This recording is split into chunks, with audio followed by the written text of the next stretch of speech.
ආයුබෝවන් ආදරණීය දුවේ පුතේ අද මම රචනා මාතෘකාව විදිහට තෝරගත්තේ අප වර්ධනය කරගත යුතු හොඳ පුරුදු කියන රචනා මාතෘකාව. පහ ශ්‍රේණිය ගුරුවත් පොතට අදාළව තමයි පුතේ මේ රචනා මාතෘකාව අනුව කරුණු ගොනු කරන්න හදන්නේ. කවුද දරුවනේ මම මේ කරුණු ගොනු කරන්නේ? මොනිකා ගුරුතුමිය. එහෙනම් දරුවනේ අපි බලමු මේ අප වර්ධනය කරගත යුතු හොඳ පුරුදු යටතේ මොනවද ලියන්න පුළුවන් රචනාවට ලියන්න පුළුවන් තොරතුරු කියලා. බලමු.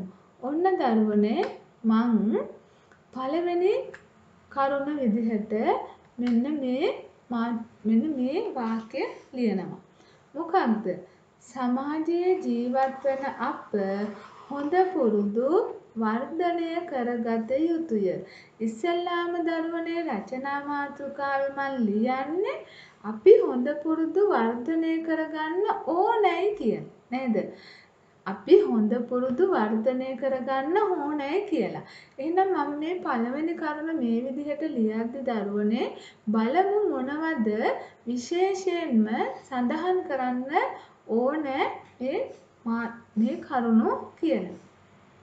පළවෙනි එක තමයි පුතේ යුතුය කියලා කියනකොට යයන්න කලින් වචනයෙන් ඈඩ් කරලා ලියන්න ඕනේ වචනයක්.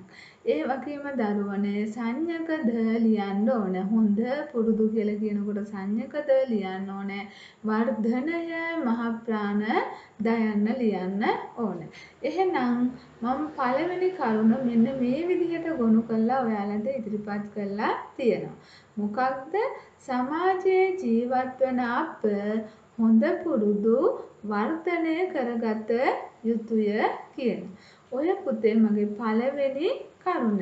බලමු දෙවෙනි කරුණ විදිහට අපිට මොකක්ද ලියන්න පුළුවන් වෙන්නේ කියලා. ඔන්න එනවා. ඔන්න දරුවනේ මොකද්ද මං ලියලා තියෙන්නේ? නිතරම තමා සහ අවට පරිසරය පිරිසිදුව තබා ගැනීමට පුරුදු වීම ඉතා වැදගත් වේ. නේද?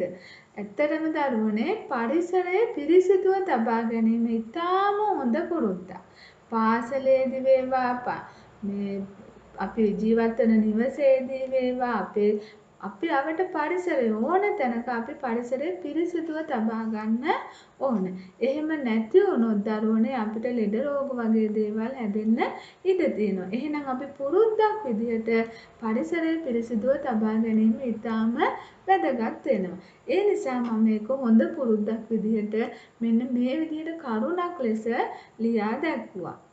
බලන්න දරුවනේ ඒ කරුණ ලියද්දී මම මයන්න ඈඩ් කරලා ලියලා තියෙන්නේ නේද?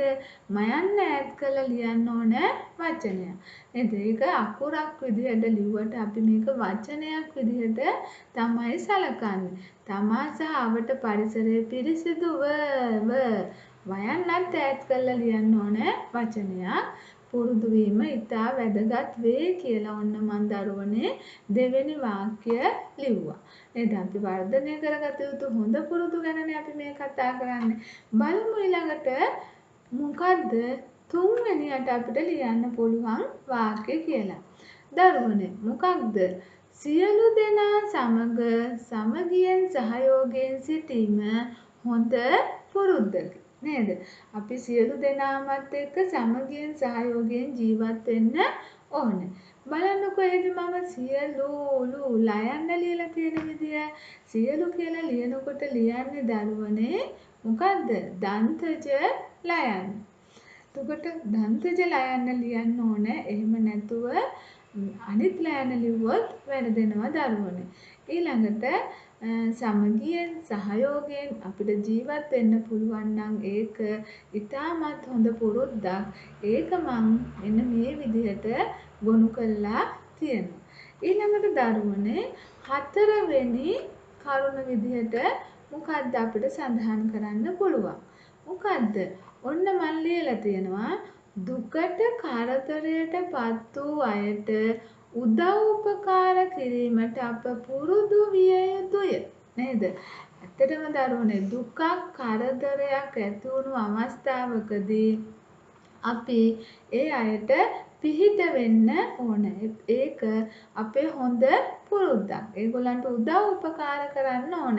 එහෙනම් අපි ඒක පුරුදු වෙන්න ඕන. ඒ කරුණ මම මේ විදිහට ගොනු කරලා තියෙනවා දරුවනේ. දුකට කරදරයට පත් වූ අයට උදව් උපකාර කිරීමට අප පුරුදු විය යුතුය කියලා. බලන්නකෝ දුකට කරදරයට කියලා කියනකොට මම එතන කොමාවක් දාලා තියෙනවා. පත් ඌ කියන පුතේ නිපාත පදයක්. එහෙනම් මේ නිපාත පදේ මම වෙන් කරලා ලියලා තියෙනවා නේද? යුතුය ය වාක්‍ය අවසන් කරන නිපාත පදයක් විදිහට ය දාලා තියෙනවා. අවසානයේ තිත තියලා තියෙනවා. මෙන්න මේ විදිහට මම ඒ හතරවෙනි කරුණත් ගොනු කර ගත්තා. මොකක්ද? දුකට කරදරයට පත් වූ අයට උදව් උපකාර කිරීමට අප පුරුදු විය යුතුය කියලා. බලමු පුතේ ඊළඟට මම මොකද්ද හොඳ පුරුද්දක් විදිහට ඉදිරිපත් කරන්නේ කියලා. මොකක්ද? පස්වෙනි කරුණ. හොඳ පුරුදු ඇති කරගත් මිනිසුන් සමාජයට වටිනා සම්පතක් වෙයි. නේද? දැන් මං හොඳ පුරුදු කියන්නේ මොනවද කියලා ඔයාලට කියලා දුන්නානේ. හොඳ පුරුදු කියලා දුන්නාට පස්සේ මං ඊළඟ කරුණ ලිව්වා හොඳ පුරුදු ඇති කරගත් මිනිසුන් සමාජයට වටිනා සම්පතක් වෙනවා කියලා. ඇත්තටම දරුවනේ හොඳ පුරුදු තියෙන මිනිස්සු සමාජයට සම්පතක් නේද? ඒ පිළිබඳව මම මෙන්න මේ විදිහට කරුණ ඇතුළත් කරලා කරුණ ගොනු කරලා තියෙනවා. ඊළඟට දරුවනේ තව කරුණක් තියෙනවා. මොකද මම කරුණු 6ක් ලිව්වා දරුවනේ. මොකක්ද 6 වෙනි කරුණ විදිහට මම ගත්තේ? හොඳ පුරුදු නිසා සමාජයට රටට ලෝකයට සිත සැලසේ නේද? දැන් හොඳ පුරුදු මොනවද කියලා ලිව්වා. ඊට පස්සේ සමාජයට සම්පතක් කියලා කිව්වා හොඳ පුරුදු ඇති කරගන්නා මිනිසුන්. ඊළඟට කියනවා මේ හොඳ පුරුදු නිසා සමාජයට රටට ලෝකයට සිතක් සැලසෙනවයි කියලා. එහෙනම් ඔන්න දරුවනේ මම අපි ඇති කරගත යුතු හොඳ පුරුදු පිළිබඳව කරුණු 6ක් ඔයාලට ගොනු කරලා දුන්නා. මේ කරුණු 6 හොඳට මතක තියාගන්න දරුවනේ. මේක ගුරුවත් පොතට අදාළව කියන මාතෘකාවක් නිසා. ඉතින් දරුවනේ නැවතත් මම මෙවන් රචනා මාතෘකාවකින් ඔයාලව මුණ ගැසෙන්න එන්නම්.